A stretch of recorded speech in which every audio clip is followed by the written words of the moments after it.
நடத்துறது அன்னன்னைக்கே டெஸ்ட் அடிக்கிறோம். அதில் இரண்டாவது கேள்வி இப்படி கொடுத்துருக்குறோம். இரண்டாவது கேள்வி என்ன அப்படின்னு சொல்லி ரோஸ் ஃபாலோ பண்ணணும். குயிஸ் அட்டன் பண்ணணும். 7:30 குயிஸ் அட்டன் பண்ணிடணும். பாளையக்காரர்களை ஆங்கிலேயர்கள் எவ்வாறு அழைத்தனர்? கோழிகார். சொல்லுங்க, கோழிகார் அப்படிங்கிற மாதிரி அழைத்தாங்க. பாளையக்காரர்கள் அப்படின்றது ரொம்ப முக்கியமானது. இந்த பாளையக்காரர்கள் முறை அப்படிங்கிறது காகத்தியர்கள் அப்படிங்கிறத முத அறிமுகப்படுத்தியிருப்பாங்க. பாளையக்காரர்கள் ஆங்கிலேயர் எதிர்த்த முதல் பாளையக்காரனா யாரடிப்போம்? பூலித்தேவன். நல்லா பேசுங்க. கொங்குநாடு எத்தனை மண்டலம்? 24 மண்டலங்கள். பாளையக்காரர்கள் ஆங்கிலேயர்கள் எவ்வாறு அழைத்தனர்? கோழிகார் அப்படின்னு அழைத்தனர். கோழிகார். கட்டபொம்மன் தூக்கிலிடப்பட்ட வருடம், இடம் 1799. 1799 அப்படிங்கறது ஞாபகம் வச்சுக்கணும். 1799 அக்டோபர் 17. அக்டோபர் 17. ஸோ எந்த மாவட்டத்தில் வருது? திருநெல்வேலி மாவட்டம். எந்த மாவட்டத்தில் வருது? திருநெல்வேலி மாவட்டம் அப்படிங்கறத ஞாபகம் வச்சுக்கணும். ஒருத்தர் இது மாதிரி மிஸ்டேக் பண்ணா கூட திருநெல்வேலி மாவட்டம், இப்ப தூத்துக்குடி மாவட்டம் கயத்தார். ஆமா, இப்போ பிரிக்கப்பட்டதுல இப்ப தூத்துக்குடி மாவட்டம் வந்திருக்கு. அப்போ திருநெல்வேலி மாவட்டம். ஸோ திருநெல்வேலி மாவட்டம் அப்படிங்கறத ஞாபகம் வச்சுங்க. ஸோ ரொம்ப முக்கியமானது. கயத்தாறு அப்படிங்கறத ஞாபகம் வச்சுங்க. 1799 அப்படிங்கறத ஞாபகம் வச்சுங்க. அடுத்து 1801 யாருமா?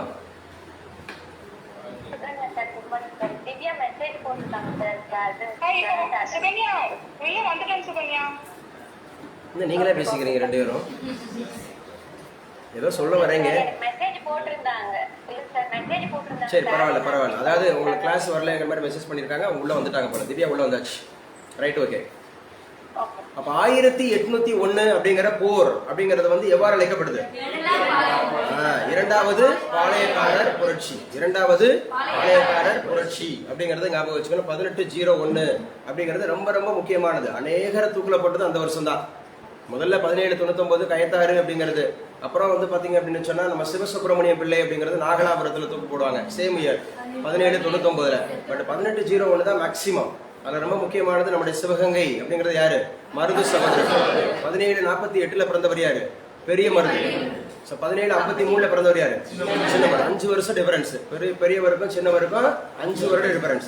1748 1753. 1748 1753 பேஸ் 3 பேஸா படிக்கணும். விடுதலை போராட்டம் இதுதான் முக்கியமானது. நான் சொல்லியிருக்கேன். யூனிட் 8லயே நம்ம இதுவரைக்கும் முடிச்சு வச்சிருக்கிறது மேல் கணக்கு நூல்கள் நடத்தி முடிச்சிருக்கிறோம். கீழ்கணக்கு நூல்கள் நடத்தி முடிச்சிருக்கிறோம். 18 36. அது போக 50 காப்பியம் ஒரு 5, 5 காப்பியம் ஒரு 5, அப்ப 46. 46 போக அதுக்கப்புறம் பாத்தீங்கன்னு சொன்னா நம்ம சிற்றிலக்கியங்கள் மேக்சிமம் அப்படிங்கறத நம்ம பார்த்து வச்சிருக்கிறோம். அதுக்கப்புறம் கம்பராமாயணம் ராவணகாவியம் படிச்சு வச்சிருக்கிறோம். கம்பராமாயணம் ராவணகாவியம் படிச்சு முடிச்சுட்டு இப்ப வந்துட்டோம் 3வது பாட்டு வந்தாச்சு. திருக்குறள் இருக்கு, அது அப்படியே இருக்கட்டும். சரியா? அதுக்கப்புறம் 3வது பாட்டு 4வது பாட்டு தான் அதிகமான கேள்விகள் கேட்கப்படும் சொன்னேன். அந்த 3வது பாட்டுங்கிறது விடுதலை போராட்டத்துல தமிழகத்தினுடைய பங்குங்கிறதுல முதல் பேஸ். காலகட்டம் 1 இது பாளையக்காரர்கள் யாரெல்லாம் ஆட்சி பண்ணிருக்கிறாங்க, மேற்கு பாளையம் தெற்கு பாளையம் இந்த மாதிரி ஆட்சி பண்ணிருக்கிறாங்க வச்சிருக்கிறாங்க அப்படிங்கறத நம்ம பார்க்கணும். அப்ப 1801 அப்படிங்கிற போர் எவ்வாறு அழைக்கப்படுது? இரண்டாவது பாளையக்காரர் புரட்சி. இரண்டாவது பாளையக்காரர் புரட்சி. தென்னிந்திய கூட்டமைப்பு. தென்னிந்திய கூட்டமைப்பு அப்படின்னு சொல்லக்கூடியது யாரால உருவாக்கப்பட்டுச்சு? இதுதான் ஃபர்ஸ்ட் அண்ட் லாஸ்ட். 9:30 சொன்னா ஒரு 10 நிமிஷத்துக்குள்ள இணைஞ்சிடணும். நீங்க லேட்டா இணைஞ்சிட்டு மறுபடியும் டிஸ்டர்ப் பண்றீங்க. என்னமா? வீரபாண்டிய கட்டபொம்மன். ஆனா தென்னிந்திய நல கூட்டமைப்பு அப்படிங்கறதே பொதுவா இந்த இடத்துல பாருங்க, மேற்கு தெற்குன்னு சொல்லி 2ஆ பிரிப்பாங்க. பாளையக்காரர்களை மேற்கு தெற்கு. பூலித்தேவன் மேற்கு. பூலித்தேவன் அப்படின்னு சொன்னாவே காஸ்ட் அடிப்படையில் பாத்தீங்கன்னு சொன்னா அவர் மறவரா நாயக்கரா? மறவர். நல்லா சொல்லுங்க, மறவர். பூலித்தேவன் மறவர். அந்த கூட்டமைப்பு அப்படிங்கிற மாதிரி வரும். இவங்க பாத்தீங்கன்னா கட்டபொம்மன் அப்படிங்கிறது வீரபாண்டிய கட்டபொம்மன் நாயக்கர்கள். நல்லா சொல்லுங்க. இப்ப பாளையக்காரர்கள் அப்படிங்கிறது தமிழகத்துல யாருடைய காலத்துல தான் வந்துச்சு? நாயக்கர்களுடைய காலத்துல வந்துச்சு. ஆனா அறிமுகப்படுத்தினவங்க யாரு? காகத்தியர்கள். நல்லா பேசுங்க. அறிமுகப்படுத்தியவங்க யாரு? காகத்தியர்கள். அறிமுகப்படுத்தியவர்கள் காகத்தியர்கள். ஆனா யாருடைய காலத்துலதான் வந்துச்சு? நாயக்கர்களுடைய காலத்துலதான் வந்துச்சு. தென்னிந்திய கூட்டமைப்பில் மைசூர் இருந்து பொறுப்பேற்றவர் யார்? அதாவது கர்நாடகால இருந்து கிருஷ்ணப்ப நாயக்கர். மைசூர்னாவே கிருஷ்ணப்ப நாயக்கர். நல்லா ஞாபகம். இங்க பார்க்கணும், இங்க கேட்கணும். கிருஷ்ணப்ப நாயக்கர். காலையில 5 மணிக்கு கேட்ட கொஸ்டின் பேப்பர் தான் டிஸ்கஸ் பண்ணிட்டு இருக்கிறோம். மருது சகோதரர்கள் கழகம் எந்த ஆண்டு நடைபெற்றது? 1801 1801. அவங்க தூக்கிலிடப்பட்ட வருடம் எதுதான்? 1801. எந்த மாவட்டத்துல? சிவகங்கை மாவட்டத்துல. எந்த ஊர்ல? திருப்பத்தூர். ஏன்னா வேலூர் மாவட்டத்திலையும் திருப்பத்தூர் மாவட்டம் தனியா ஒண்ணு பிரிஞ்சிருக்கு. அதனால சிவகங்கை மாவட்டம் திருப்பத்தூர் ஞாபகம் வச்சுக்கணும். 1801 அக்டோபர் 24 ஞாபகம் வச்சுக்கணும். 1801 அக்டோபர் 24 ஞாபகம் வச்சுக்கணும். இங்க பாருப்பா, இங்க பாரு, அதை பார்க்காத. 1801 அக்டோபர் 24. அக்டோபர் 24 ஐநா சபை தினம். ஐநா தோன்றிய தினம் எப்ப? அக்டோபர் 24. ஐநா தோன்றிய தினம் எப்ப? அக்டோபர் 24. பாளையக்காரங்க முறை அறிமுகப்படுத்தியவர்கள் யாரு? காகத்தியர்கள்.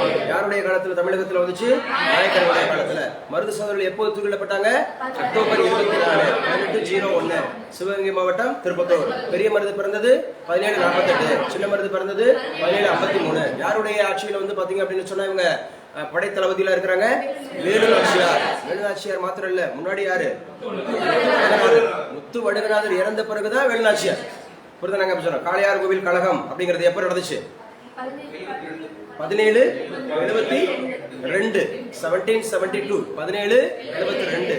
சோ தீரன் சின்னமலை பிறந்த இறந்த ஆண்டு எது? பிறந்தது 1756. சொல்லணும் 1756 1805. 1756 1805. ஓடா நிலையோட சம்பந்தப்பட்டவர் யாரு? சின்னமலை. என்னங்க? தீர்த்தகிரி கவுண்டர் அப்படிங்கிறது யாரு? தீரன் சின்னமலை அப்படிங்கறத ஞாபகம் வச்சுக்கோ. ஆங்கிலேயர் எதிர்த்த முதல் பாளையக்காரர் யாரு? ஆங்கிலேயர் எதிர்த்த முதல் பாளையக்காரர் புலித்தேவர். பாளையக்காரர் முறை தோற்றுவிக்கப்பட்ட ஆண்டு எது? 1529. 1529. பாளையக்காரர் முறையை தோற்றுவித்தவர்கள் அப்படின்னு சொன்னாவே நல்லா ஞாபகம் வச்சுக்கணும். காகத்தியர்கள். பாளையக்காரர் முறையை தோற்றுவிக்கப்பட்ட ஆண்டு 1529. 1529 பீரியட் யாரோட பீரியட்னு பாத்தீங்கன்னா பாபரோட பீரியட். அப்ப இந்தியாவை ஆட்சி பண்ணிட்டு இருக்கிறவர் வந்து பாபர். 1529ங்கிறது காக்ரா போர், கடைசி போர். பாபரோட கடைசி போர் இதுதான். 1529 காக்ரா போர். இதுலதான் அவருடைய பையன் அஸ்காரி வந்து தலைமையேற்று போவார். பாபருக்கு மொத்தம் வந்து 4 பசங்க, ஒரே ஒரு பொண்ணு. மூத்த மகன் வந்து ஹுமாயூன். கேட்டு மட்டும் வச்சுங்க. ஹுமாயூன், அதுக்கப்புறம் காம்ரான், அதுக்கப்புறம் கிண்டால், அதுக்கப்புறம் அஸ்காரி. இந்த மாதிரி 4 நபர்கள் இருப்பாங்க. பாபரு, ஹுமாயூனு, அக்பரு, பாபர், ஹுமாயூனு, ஹுமாயூனு, அக்பரு. சோ அதுக்கப்புறம் யாரு? பாபர். ஹுமாயூன் ஃபர்ஸ்ட் இது ஹுமாயூன், அதுக்கப்புறம் வந்து காம்ரான், அதுக்கப்புறம் ஹிண்டால், அதுக்கப்புறம் அஸ்காரி. இந்த மாதிரி 4 பசங்க. ஒரே ஒரு பொண்ணு குல்பதான் பேகம். ஒரே ஒரு பொண்ணு பேர் என்னது? குல்பதான் பேகம். யாரை பத்தி பேசிட்டு இருக்கேன்? பாபரோட பீரியட்ல கடைசி போர் எப்பதான்? 1529. அப்பதான் பாளையக்காரர்கள் முறை உருவாயிருக்கு இந்தியாவில், தமிழ்நாட்டுல. தமிழ்நாட்டுல உருவாயிருக்கு. அப்ப தென்னிந்தியாவிலிருந்து கர்நாடகாவிலிருந்து தேர்ந்தெடுக்கப்பட்டவர் யாரு? தூண்டாசிவா. கர்நாடகால இருந்து யாரு? தூண்டாசிவா. மைசூர்ல இருந்து தான் யாரு? கிருஷ்ணப்ப நாயக்கர். சிவசுப்பிரமணியன் எப்போது தூக்கிடப்பட்டார்? 1799. எந்த டேட்ல? September 13 23. September 13 Nagalapuram. September 13 Nagalapuram. தமிழகத்தில் மொத்தம் எத்தனை பாளையங்கள் இருந்தது?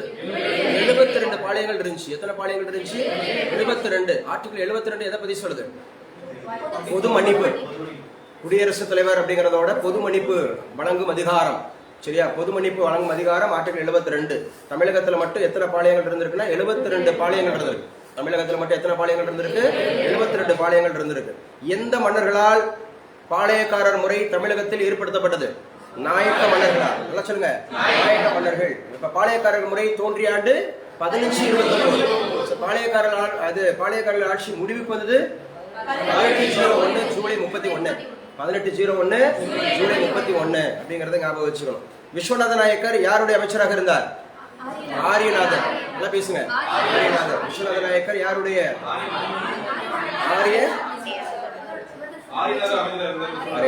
ஓகே. பாளையக்காரர்கள் காவல் காக்கும் கடமைக்கு என்ன பெயர்னு சொன்னாங்க? படிக்காவல் அல்லது அரசு காவல். படிக்காவல் அல்லது அரசு காவல். சோ பாளையக்காரர்களுடைய காவல் காக்கும் கடமைக்கு என்ன பேரு? படிக்காவல் அல்லது அரசு காவல். படிக்காவல் அல்லது அரசு காவல். எந்த காகத்திய மன்னன் ஆட்சியின் போது பாளையக்காரர் முறை செய்யப்பட்டது? பிரதாபருத்ரன். நல்லா பேசுங்க. பிரதாபருத்ரன் அப்படிங்கிறவரை ஞாபகம் வச்சுக்கணும். எந்த காலத்திய காகத்திய மன்னர் ஆட்சியின் போது பாளையக்காரர் முறை செய்யப்பட்டதா? பிரதாபருத்ரன். ஏன்னா முத வந்து பாத்தீங்க அப்படின்னு சொன்னா பாளையக்காரர் முறை அறிமுகப்படுத்தது யார் தான்? காகத்தியர்கள் தான். அந்த காகத்திய மன்னன் யாரு? பிரதாபருத்ரன். நல்லா பேசுங்க. பிரதாபருத்ரன் அப்படிங்கறத ஞாபகம் வச்சுக்கணும். தென்னிந்திய கூட்டமைப்பில் மலபார், கேரளாவில இருந்து யாரு? கேரளவர்மன்.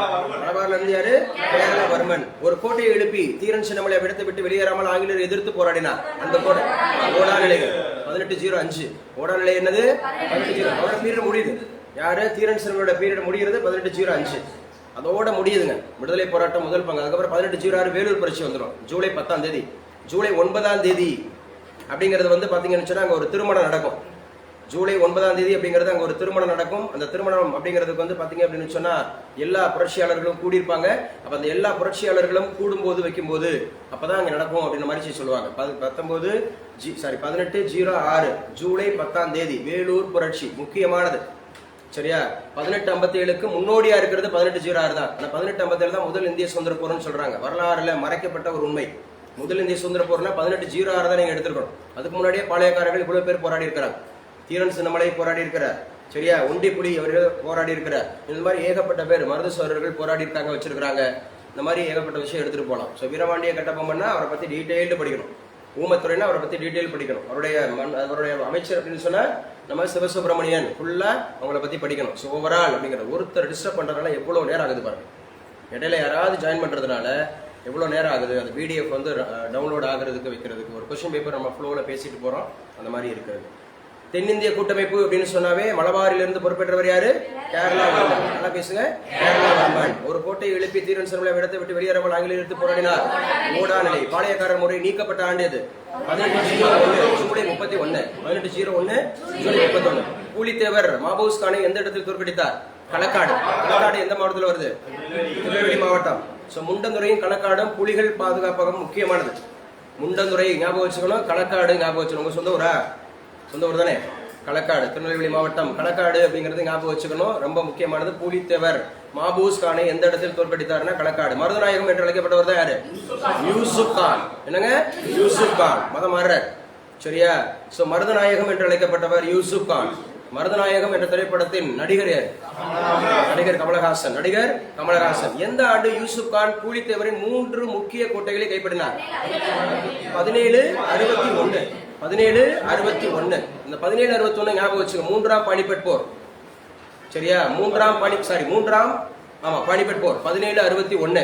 முதல் பானிபட் போர் 1526. எழுதுங்க, தெரியாதவங்க எழுதுங்க. முதல் பானிபட் போர் அப்படிங்கிறது 1526. முதல் பானிபட் போர் அப்படிங்கிறது 1526. மாற்றி நான் இஷ்டத்துக்குலாம் இணையக்கூடாதுப்பா. நீங்க இஷ்டத்துக்கு இடையிறதுனால என்ன ஆகுது அப்படின்னு சொன்னா பெர்மிஷன் கேட்டீங்களா? மாற்றினாபுரம் தேவகோட்டை பெர்மிஷன் சரி, பரவாயில்ல. பட் எக்ஸ்கியூஸ் கேட்கணும். இங்க பாருங்க, இப்ப நீங்க இணையறதுனால என்ன ஆகுதுன்னா நான் மறுபடியும் அந்த பிடிஎஃப் நான் ஆன் பண்ணி வச்சிருக்கிறது ஒரு 5 நிமிஷம் எடுத்துக்கிறது. அது ஆன் ஆகிறதுக்கு இந்த கேள்வி கேட்கறது டிஸ்டர்ப் ஆகுது. அதுக்கு தான் நான் சொல்றேன் பிஃபோரா என்னச்சிங்கன்னா ரொம்ப ரொம்ப நல்லது. இப்போ முதல் பானிபட் போர் ஓகேமா? டேக்கர் 1526 முதல் பானிபட் போர். 1526 முதல் பானிபட் போர். இரண்டாவது பானிபட் வர 1556. முதல் பானிபட் போர் ஞாபகம் வச்சுங்க, முக்கியமானது. பாபர் இப்ராஹிம் லோடி அடிக்கடி கேட்கப்பட்ட கொஸ்டின். முதல் பானிபட் அப்படிங்கிறது பாபருக்கும் இப்ராஹிம் லோடிக்கும் இடையில 1526 ஏப்ரல் 21. 1526 ஏப்ரல் 21. மேம் இன்னைக்கு பெர்மிஷன் இல்லாம இருப்பாங்கல்ல, அவங்கள பூரா குரூப்ல இருந்து எடுத்து விட சொல்லிடுங்க. இன்னைக்கு பெர்மிஷன் இல்லாம லீவ் போட்டவங்க எல்லாரையும் குரூப்ல இருந்து எடுத்து விட சொல்லிடுங்க. அப்சன்டீஸ் இருக்கிறவங்க எல்லாரும், அது பழைய ஸ்டூடெண்டா இருந்தா அவங்களுக்கு கிளாஸ் ஓவர்னு சொல்லிடுங்க, முடிஞ்சிருச்சுன்னு சொல்லிடுங்க. பழைய ஸ்டூடெண்டா இருந்தா பெர்மிஷன் இல்லாம இருக்கக்கூடிய பழைய ஸ்டூடெண்ட்டுக்கு கிளாஸ் ஓவர், அவங்க வீட்ல இருந்தே படிச்சுக்கலாம். புது ஸ்டூடெண்டா இருந்தாங்கன்னா கொஞ்சம் எக்ஸ்கியூஸ் கொடுக்கலாம், அதுவும் வந்து வித் கண்டிஷனோட. ஸோ ரொம்ப முக்கியமானது 1526 முதல் பானிபட் வார் அப்படின்னு சொல்றோம். இரண்டாவது பானிபட் வார் அப்படிங்கிறது 1556. 1556. மூன்றாவது பானிபட் வார் அப்படிங்கிறது 1761. 1761. ஸோ 3 முக்கியமானது அப்படிங்கிறது. இவ்வளவுதான் எழுதியிருக்காங்கல்ல டெஸ்ட் இன்னைக்கு. இவ்வளவுதான் அனுப்பியிருக்கிறவங்களே இவ்வளவு பேர் தான், 42 பேர் தான் அனுப்பியிருக்காங்க. சரி, அப்புறம் பார்ப்போம். உங்களை மட்டும் போட்டு வைங்க. மற்றவங்களாம் வந்து நம்ம வந்து கொஸ்டின் பேப்பர் அனுப்ப வேண்டாம். கொஸ்டின் பேப்பர்னே தனியாக, அதாவது special test 6 o'clock 5 o'clock special டெஸ்ட்னு ஒரு குரூப் போடுங்க. 5 o'clock ஸ்பெஷல் டெஸ்ட். இதில் இருக்கிறவங்க மட்டும் எடுத்து போடுங்க. என்னம்மா? அவங்களுக்கு மட்டும் தான் டெஸ்ட். ஸோ அவுட் ஆஃப் 150 அப்படிங்கிறது 150 கொஸ்டினாக கேட்டிருந்தோம். மாற்றிடுங்க, மாற்றிங்க. சரி பரவாயில்ல. 75 அப்படிங்கிறது இன்னைக்கு காலையில் கேட்கப்பட்ட கொஸ்டின்ஸில் first mark Varsha from Madurai 73. Congrats mark Varsha. Congrats mark 73. Madhubala from Salem 72. Congrats Madhubala. Madhubala from Salem 72. Natchammai Tiruppattur 72. கங்க்ராட்ஸ்மா நாட்சம்மை. ராதிகா ஃப்ரம் வேலூர் 72. ஸோ 4 பேர் 72 எடுத்திருக்கிறாங்க. மதுபாலா, நாட்சம்மை, ராதிகா. தீபிகா சிவகங்கா 70 கங்க்ராட்ஸ். ராஜலட்சுமி புதுக்கோட்டை 70 கங்க்ராட்ஸ்மா. சிவசங்கரி 70. So congrats. சிவசங்கரி ஆளை காணோம், பெர்மிஷன் பார்த்துருங்க. ஹரிகிருஷ்ணன் 69 சிவகங்கா. கயல்வெளி 69 காரைக்குடி. பிரீத்தி சென்னை 69. ரஹானா பர்வீன் 69 காரைக்குடி. சுகந்தி காரைக்குடி 69. ஜெயந்தி திருவண்ணாமலை 67. கண்ணகி வந்து அரியக்குடி 67. அழகுமுருகன் காரைக்குடி 66. கார்த்திகா 66. லக்ஷ்மணன் 66. பவித்ரா 66. சுஸ்மிதா 66. வைதேகி 66. வெஸ்லி 66. நர்மதா ஸ்ரீ 65. சுகன்யா 65. கிருஷ்ண காசி விஸ்வநாதன் 64. பமிதா 63. ஸோ 75க்கு 60க்கு மேலே வாங்கியிருந்தா சூப்பர் தான். ஆனாலும் இன்னும் படிக்கணும், நல்லா படிச்சது. ஸோ மார்க் வாசிக்க நேரம் இல்லை. ஸோ யாருன்னு பார்த்துக்க வச்சுங்க. ஸோ ஓவரால் எழிலரசி வர காலமா. நேசகுமாரன் இருக்கீங்களாப்பா? நேசகுமாரன். நாகஜோதி கிளாஸ் அட்டன் பண்றீங்களா? மாலா கிளாஸ் அட்டன் பண்றீங்களா? மாலா அட்டன் பண்றீங்களா? நாகஜோதி இருக்கீங்க, மாலா இருக்கீங்க. ஓகே ஃபைன், பார்ப்போம் உங்க கொஸ்டினை பார்ப்போம், அதுக்கப்புறம் டிஸ்கஸ் பண்ணிக்கலாம். எந்த மொழி சொல்லில் இருந்து பாளையம் என்ற சொல் உருவானது? தெலுங்கு மொழி சொல் என்னது? பாலாமு. தெலுங்கு மொழி சொல் பேர் என்னது? பாலாமு. நல்லா பேசுங்க. பாலாமு. தெலுங்கு மொழி சொல் வந்து பாலாமு. பூலித்தேவர் நெற்கட்டும் செவல் பகுதியை எந்த ஆண்டு மீண்டும் கைப்பற்றினார்? 1764. ரொம்ப முக்கியமான ஒரு வருஷம் 1764. அதே மாதிரி இந்தியாவில் போரிட்ட போர்களில் இந்த 1757 1764 முக்கியம். 1757 எழுதிக்கங்க பக்கத்தில். 1757 பிளாசி போர். இந்தியாவில் ஏற்பட்ட போர்களில் முக்கியமான போர்ன்றது 2 போர். ஒன்று பிளாசி போர் 1757. 2 வந்து பக்சார் போர் 1764. இப்போ 1764 தான் பூலித்தேவர் நெற்கட்டும் செவல் அப்படிங்கிற பகுதியை மீண்டும் கைப்பற்றிருக்கிறார். 1764 பக்சார் போர் நடைபெற்ற ஆண்டு கேட்பாங்க. இந்த 2 போர் வந்து ரொம்ப முக்கியமான போர். இந்திய வரலாற்றையே மாற்றி அமைச்ச போர் இந்த 2 போர். ஒன்று 1757 பிளாசி போர், இன்னொன்று 1764 பக்சார் போர். 1757 பிளாசி போர், 1764 பக்சார் போர் அப்படிங்கறத ஞாபகம் வச்சுக்கணும்.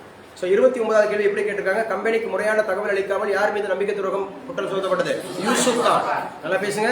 யூசுப் கான் அப்படிங்கறத ஞாபகம் வச்சுக்கணும். 1755 நெற்கட்டும் செவல் பகுதியை யாருடைய தலைமையில் ஆங்கிலேயர் படை தோற்கடிக்குது? கர்னல் கரா. அதே மாதிரி கோலின் கேம்பல் ஞாபகம் வச்சுக்கணும். இவர் தான் ஒட்டுமொத்தமா வந்து பாத்தீங்கன்னா 1857. அதே மாதிரி கேப்டன் பவுட்சன் அப்படிங்கிறவர் ஞாபகம் வச்சுக்கணும். 1806 அக்னியூன்றவர்லாம் வந்து பாத்தீங்கன்னா 1806. இவங்கெல்லாம் முக்கியமான தளபதிகள், ஆங்கிலேய தளபதிகள். ஆங்கிலேயருடைய ஆட்சி இந்தியாவில் வேரூன்ற காரணமாக இருந்தவர் யார் அப்படின்னு கேட்பாங்க. ஆங்கிலேயருடைய ஆட்சி இந்தியாவில் வேரூன்ற காரணமாக இருந்தவர் யார் அப்படின்னு கேட்டவர் ராபர்ட் கிளைவ். சரி, ஆற்காடு வீரன் என்று அழைக்கப்படக்கூடிய ராபர்ட் கிளைவ். அவரை ஞாபகம் வச்சுக்கணும். கேட்கறதெல்லாம் நல்லா ஞாபகம் வச்சுக்கணும். ஹிஸ்டரி நடத்தும் போது இதை நம்ம கேட்பேன். யூசுப் கான் அப்படிங்கிறவர் தூக்கிலிடப்பட்ட ஆண்டு எது? 1764. நெற்கட்டும் செவலை மீண்டும் பிடிச்ச ஆண்டு எது? 1764. பக்சார் போர் நடைபெற்ற ஆண்டு எது? 1764. பக்சார் போர் நடைபெற்ற ஆண்டு எது? 1764. எந்த மன்னரின் ஆதரவோடு பூலித்தேவர் ஆங்கிலேயர் எதிர்த்தார்? திருவிதாங்கூர். என்னங்க? திருவிதாங்கூர் அப்படின்னு சொல்லக்கூடிய அந்த மன்னரோடு தான் ஆதரவோடு தான் பூலித்தேவர் ஆங்கிலேயர் எதிர்த்தார். யூசுப் கான் தூக்கிலிடப்பட்ட ஆண்டு எது? 1764. எந்த உடன்படிக்கையின்படி ஆங்கிலேயர்கள் பாளையக்காரர்களை தங்கள் கட்டுப்பாட்டில் கொண்டு வந்தது? எந்த உடன்படிக்கை தான்? கர்நாடக உடன்படிக்கை. என்னங்க? கர்நாடக உடன்படிக்கை அப்படின்னு சொல்லிட்டு வரும். சரியா? ரொம்ப முக்கியமான உடன்படிக்கையா வரும். ஸோ நம்ம ஆங்கிலேய அந்தமாக இருக்கக்கூடிய பிரெஞ்சு அந்தமாக இருக்கக்கூடிய போர்கள் படிப்போம். உடன்படிக்கை மைசூர் போர் அப்படின்னா 4, கர்நாடக போர்னா 3. சரியா? அப்பான்னு ஞாபகம் வச்சுக்கலாம். கர்நாடக போற அப்பான்னு ஞாபகம் வச்சுக்கலாம். ஃபர்ஸ்ட் உடன்படிக்கை ஐலாஸ் சாப்பியல் உடன்படிக்கை. சரியா? அதுக்கப்புறம் வந்து பாத்தீங்கன்னு சொன்னா பாண்டிச்சேரி, அப்புறம் பாரிஸ், இந்த மாதிரி உடன்படிக்கை வரும். 3 உடன்படிக்கை கர்நாடக போர்களோட வரும். அந்த மாதிரி இருக்கிறது. தீரன் சிறுவனை தூக்கில்பட்ட வருஷம் இது 1805. ஆங்கிலேயர் பிடிபடாமல் இருக்க தீரன் சிறுவனை எந்த போர் முறையை கையாண்டார்? கொரில்லா போர் முறை என்றால் என்ன அப்படின்னு சொல்லி பாத்தீங்கன்னா, மறைந்திருந்து கரடுமுரடான ஆயுதங்களால, சரியா, முறையற்ற போர் செய்வது. முறையற்ற போர், அதுதான் கொரில்லா போர் முறை. கொரில்லா போர் முறை அப்படின்னு சொன்னாவே மராத்தியர்கள். கொரில்லா போர் முறைனாவே யாரு? மராத்தியர்கள் அப்படின்றத ஞாபகம் வச்சுக்கணும். அவர் தான் சிவாஜி அதை வந்து மேற்கொண்டு நடத்துவார். சாஜி போன்ஸ்லேவுக்கும். ஸோ அது மாதிரி இருக்கக்கூடியது. ஸோ ரொம்ப முக்கியமானவர். தமிழ் அப்படிங்கிறது நம்ம நடப்பு நிகழ்வுல கேட்டிருந்தோம். ஹரியானா மாநிலத்தின் முதல்வர் யார்? மனோகர்லால் கட்டார். ஸோ எந்த ஊர் தலைநகரத்துக்கு? சண்டிகர். சண்டிகர்னாவே என்ன நகரம்? திட்டமிட்ட நகரம், பிளான்டு சிட்டி. திட்டமிட்ட நகரம், பிளான்ட் சிட்டி அப்படிங்கிறது. தம்பி லட்சுமிபதி இருக்கீங்களா? கிளாஸ் அட்டெண்ட் பண்ணீங்களா? இன்னைக்கு new student from Chennai. Lakshmipathi இணையல. சரி, ஹரியானா மாநிலத்தின் முதல்வர் மனோகர்லால் கட்டார். ஸோ தலைநகர் என்னது? சண்டிகர். ஐபிஎல் விளையாட்டு அப்படிங்கிறது வந்து எத்தனாவது சீசன் தொடங்குது? 17வது சீசன் தொடங்குது. எப்ப தொடங்குது? மார்ச் 22. மார்ச் 22 என்ன தினமாக அனுசரிக்கப்படுது? Water day, international water. சரியா? இன்டர்நேஷனல் சர்வதேச நீர் தினம் அப்படிங்கிறது தான் மார்ச் 22. மார்ச் 22 ஐபிஎல் தொடங்குவது மார்ச் 22. காங்கிரஸோட தேசிய தலைவர் யாரு? மல்லிகார்ஜுனா கார்கே. இஜெட் பிளஸ் அப்படிங்கிறது நேற்றைய பேப்பர்ல கொடுத்திருந்தா. இஜெட் பிளஸ் அப்படிங்கிற பாதுகாப்பு கொடுக்குறாங்க. ஸோ அவருக்கு ரொம்ப முக்கியமானது மல்லிகா அர்ஜுனா கார்கே. பால் வளம் அப்படிங்கிறதுல இந்தியா எத்தனை சதவீதம் வளர்ச்சி அடைந்தது? 6%. பால் வளம் அப்படிங்கிறது ஞாபகம் வச்சுக்கணும், ரொம்ப முக்கியமானது. நம்ம ஊர்ல பால்வளத்துறை அமைச்சர் யாரு? தமிழகத்தினுடைய பால்வளத்துறை அமைச்சர் தங்க மஸ்தான். செந்தில் மஸ்தானா தங்க மஸ்தானா? செஞ்சியா? செஞ்சி மஸ்தான். என்னங்க? செஞ்சி மஸ்தான். கால்நடைத்துறை, பால்வளம் அப்படிங்கிறது மாதிரி ஞாபகம் வச்சு. ஆசிய டிராக் சைக்கிளிங் சாம்பியன்ஷிப் பாரா பிரிவில் தங்கம் வென்றவர் யார்? ஹர்ஷத் தேஸ். என்னங்க? ஹர்ஷத் தேஸ். அவர் தான் வந்து பாத்தீங்கன்னா ஆசிய டிராக் சைக்கிளிங். என்ன சைக்கிளிங்? Track cycling. ஸ்கோப் என்பதன் விரிவாக்கம். முக்கியமான question. Standing conference of public enterprises. Standing conference of public enterprise அப்படிங்கிறது அதான் ஸ்கோப். ஸ்கோப் அப்படிங்கிற அரசு பள்ளி மாணவர்களுக்கு கர்நாடக அரசு எந்த உணவை அறிமுகம் செய்துள்ளது? சிறுதானிய சத்து மாவு. சிறுதானிய சத்து மாவு பானம் அப்படிங்கறத சொல்லியிருக்கிறாங்க. முன்னாள் முதல்வர் கருணாநிதி நினைவிடம் எங்கு எப்போது திறக்கப்பட இருக்கிறது? பிப்ரவரி 26 சென்னையில. பிப்ரவரி 26 சென்னையில. 2009 ஐபிஎல் விளையாட்டு எங்கு நடத்தப்பட்டது? South Africa. நல்லா சொல்லுங்க, சவுத் ஆப்பிரிக்கா. பாகிஸ்தானோட பஞ்சாப் மாகாணத்தின் முதல் பெண் முதல்வர் யாரு? முக்கியமான கொஸ்டின். முக்கியமான கொஸ்டின். முதல் பெண் முதலமைச்சராக ஒரு பெண் வந்து பாகிஸ்தான் நாட்டில் வர்றது இதுதான் முதல் முறை. முதல் பெண் முதலமைச்சராக வர்றாங்க. நவாஸ் ஷெரீப் அவருடைய மகள் மரியம் நவாஸ். நவாஸ் ஷெரீப்போட மகள் யாரு? மரியம் நவாஸ் அப்படிங்கிறது பாகிஸ்தானோட பஞ்சாப் மாகாணம் அப்படிங்கறது ஞாபகம் வச்சுக்கணும். 10ஆம் வகுப்பு அப்படிங்கிறதுல 4வது பாடம் நேற்றுக்கு 5 பாடம் நடத்தி முடிச்சிருந்தோம். முதல் கேள்வி, தனிநபர் கணினிகள் எப்போது பயன்பாட்டுக்கு வந்தது? 1980களில். 1980களில் ஜப்பானோட சாஃப்ட் வங்கி உருவாக்கி அந்த இயந்திர மனிதன் பேர் என்ன? பெப்பர். நல்லா பேசுங்க. பெப்பர் அப்படிங்கிறது ரொம்ப ரொம்ப முக்கியமானது அப்படிங்கறத ஞாபகம் வச்சுக்கணும். 2016 ஐபிஎம் நிறுவனத்தின் செயற்கை நுண்ணறிவு கணினியின் பெயர் என்ன? என்னங்க? வாட்சன். அது என்ன வாட்ஸ்அப்னு போட்டு விட்டுருக்கீங்க மேம்? 3வது கொஸ்டின் பாருங்க. வாட்சன். வாட்சன். ஆமா, நீங்க செக் பண்ணுங்க, அது கரெக்ட். தப்பா இருக்கு. வாட்ஸ்அப்னு தப்பது. வாட்சன். ஆன்சர் வந்து வாட்சன். திருப்பி அனுப்புங்க. 2016 ஐபிஎம் நிறுவனத்தினுடைய செயற்கை நுண்ணறிவு கணினியின் பெயர் வாட்சன். ஐபிஎம் என்றால் என்ன சொன்னா? International business machine. International business machine. செயற்கை நுண்ணறிவு அப்படின்னு சொன்னாவே ரொம்ப முக்கியமானது ஆர்டிபிஷியல் இன்டெலிஜென்ஸ். இது கணினியோட எத்தனையாவது தலைமுறை? 5வது தலைமுறை. எத்தனை தலைமுறை? 5வது தலைமுறை. சோ டிஜிட்டல் லிட்டரசி என்பது ஆங்கில சொல்லுக்கு தமிழ் சொல் இது மின்னணு கல்வி அறிவு. நிறைய பேர் வாயை திறக்கல. மின்னணு கல்வி அறிவு. சீனாவுல இந்த சிவன் கோவில் அப்படிங்கிறது வந்து எந்த மன்னனால் கட்டப்பட்டுச்சு? குப்லாய் கான். குப்லாய் கான் அப்படிங்கிறது எந்த துறைமுகத்துல? குவாங்ஷவ் அப்படிங்கிறதா? சரி. சீனாவில் உள்ள சிவன் கோயில் யாரால் கட்டப்பட்டது? குப்லாய் கான். வித்துவக்கோடு எந்த மாநிலத்தில் அமைந்துள்ளது? கேரளா. எந்த மாவட்டத்துல? பாலக்காடு மாவட்டத்துல. அந்த வித்துவக்கோட்டில் இருக்கக்கூடிய அம்மை அப்படின்னு சொல்லிட்டு யாரு சொன்னார்? பெருமாள். நல்லா பேசுங்க. பெருமாள். நீங்க கூட திருக்கோஷ்டியூர் அப்படிங்கிறது நம்ம சிவகங்கை மாவட்டம். திருக்கோஷ்டியூர் தமிழகத்தில் இருக்கக்கூடிய எல்லா மாவட்டங்களிலும் மாசிமகம் அப்படிங்கிறதுக்கு வருவாங்க. ஸோ அங்கே வந்து பார்த்தீங்கன்னா அதுவும் பெருமாள் தான். பெருமாள் அப்படிங்கிற 11 அடியில் படுத்து கிடப்பார். சரியா? 11 அடியில் படுத்து கிடக்கிறவர் யாரு? ஸ்ரீரங்கத்தில் ரெங்கநாதர். அதே ரெங்கநாதர் இங்கே இருக்காரு. அப்படியே தரையில இருப்பாரு. பக்கத்தில் போய் பார்ப்பாங்க வைப்பாங்க. அதே மாதிரி கோபுரத்தில் 7 அறைகள் இருக்கும். இந்த கோபுரம் அப்படிங்கிறதுல வந்து அந்த 7 அறைகள் இருக்கும். அந்த 7 அறைகளில் அந்த பெருமாள் என்ன அவதாரம் எடுத்தாரோ அந்த அவதாரத்தினுடைய காரியங்கள் எல்லாம் அதில் பொறிக்கப்பட்டிருக்கும். திருக்கோஷ்டியூர், சிவகங்கை மாவட்டம். இன்னைக்கு அந்த ரோடு எல்லாம் பிளாக் ஆகிருக்கும்.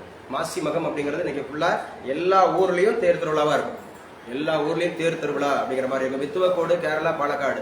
பெருமாள் திருமொழியின் ஆசிரியர் குலசேகர ஆழ்வார். சொல்லுங்க. குலசேகர ஆழ்வாரோட அப்பா பேர் என்ன?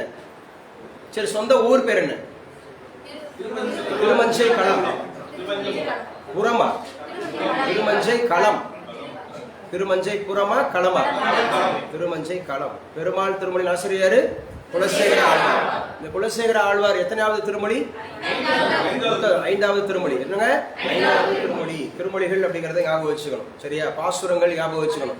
4000 திவ்ய பிரபந்தம் ஞாபகம் வச்சுக்கணும். பிரபந்தம்னா நன்கு கட்டப்பட்டதுன்னு ஞாபகம் வச்சுக்கணும். சிற்றிலக்கியத்துக்கு ஒரு பேரு பிரபந்தம் ஞாபகம் வச்சுக்கணும். இங்க பாசுரங்கள் அப்படின்னு சொல்லுவாங்க. சோ நேச்சுரல் லாங்குவேஜ் ஜெனரேஷன் உருவாக்கிய மென்பொருளின் பெயர் என்ன? Word Smith. என்ன ஸ்மித்? Word Smith. இந்த வேர்ட் ஸ்மித் அப்படிங்கறதோட தமிழ் சொல் என்ன? எழுத்தாளி. நல்லா பேசுங்க. எழுத்தாளி. பெருமாள் திருமொழி எத்தனாவது திருமொழியாக உள்ளது? 5ஆம் திருமொழி. 5ஆம் திருமொழி. 5ஆம் திருமுறை. கத்தும் குயிலோசை இதில் இடம்பெற்றுள்ள வலுவமைதி. மரபு வலுவமைதி. வலுவமைதி என்றால் என்ன நேசகுமாரன்? வலுவமைதி என்றால் என்ன நேசகுமாரன்? வாயத்தர சொல்லணும், ஏதாவது சொல்லணும். அம்மா இருங்கப்பா ஒரு நிமிஷம், பேசிட்டு தானே இருக்கேன். யார் இது?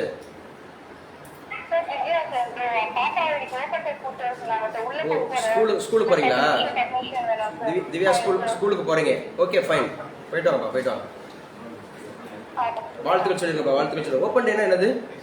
அதாவது மீட்டிங்கா? ரேங்க் கார்டு இஷ்யூ பண்ணுவாங்க இல்லையா? ரேங்க் கார்டு இஷ்யூ பண்ணுவாங்க. சரி ஓகே ஃபைன், வாழ்த்துக்கள் சொல்லிடுங்க. என்ன மார்க் வாங்கினாலும் அக்செப்ட் பண்ணுங்க. நல்லா பாசிட்டிவா மோட்டிவேட் பண்ணுங்க. பிள்ளை நல்லா படிப்பாங்களா? சூப்பர். வாழ்த்து சொல்லிடுங்க, வாழ்த்துக்கள் சொல்லிடுங்க. Okay fine. சொல்லுப்பா நேசகுமாரன்.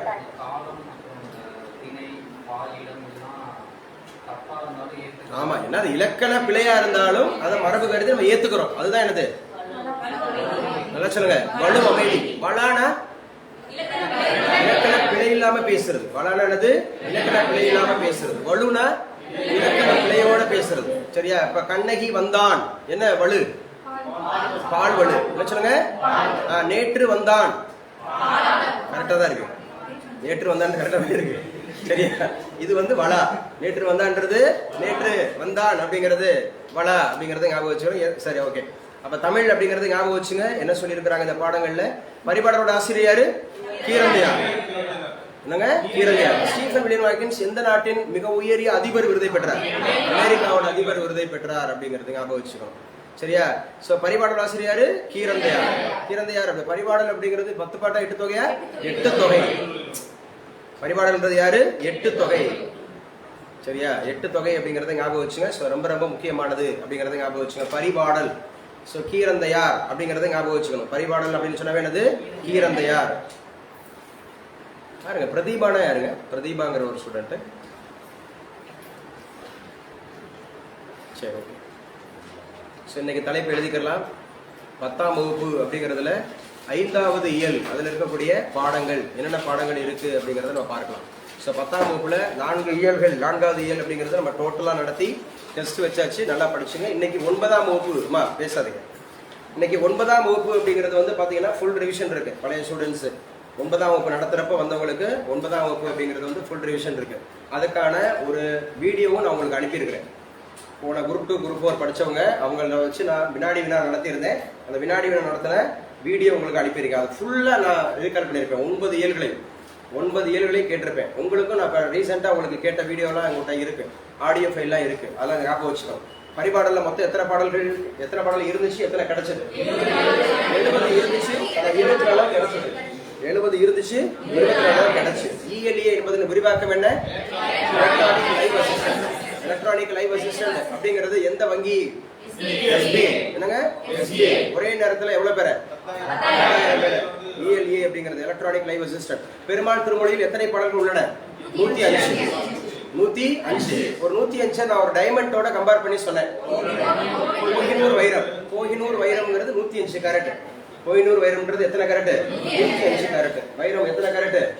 105 கேரட். எந்த வைரம்? கோஹினூர்.